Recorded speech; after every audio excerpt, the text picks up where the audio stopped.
കേരളത്തെ ഒരു തുറമുഖ നഗരമാക്കി മാറ്റാനുള്ള കൃത്യമായ പദ്ധതികളുമായിട്ടാണ് ഈ സർക്കാർ നീക്കുന്നത്.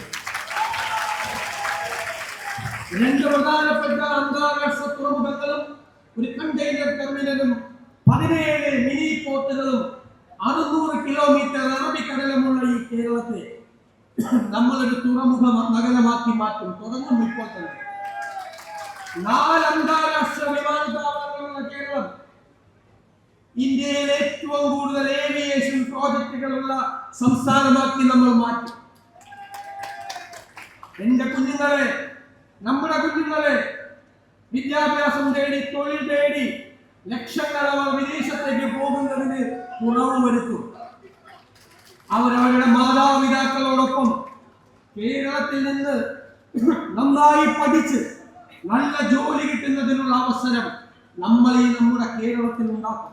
ചാണക്യന്റെ അർത്ഥശാസ്ത്രത്തിൽ വളരെ രസകരമായ ഒരു വരിയുണ്ട്. ഞാൻ അസംബ്ലിയിൽ പറഞ്ഞിട്ടുണ്ട്. ഭരണകൂടങ്ങൾ നികുതി വിധിക്കുന്നത് പൂമ്പാറ്റ പൂവിൽ നിന്ന് തേൻ കുടിക്കുന്നത് പോലെ ആയിരിക്കണം. പൂ അറിയണം, പൂ പോലും അറിയാതെ, ജനങ്ങളെ ദ്രോഹിക്കാതെ, ജനങ്ങളെ പ്രയാസപ്പെടുത്താതെ നമ്മുടെ സമ്പദ് വ്യവസ്ഥയെ നമ്മൾ മെച്ചപ്പെടുത്തും. നമുക്ക് ഒരുപാട് ലക്ഷ്യങ്ങളുണ്ട്.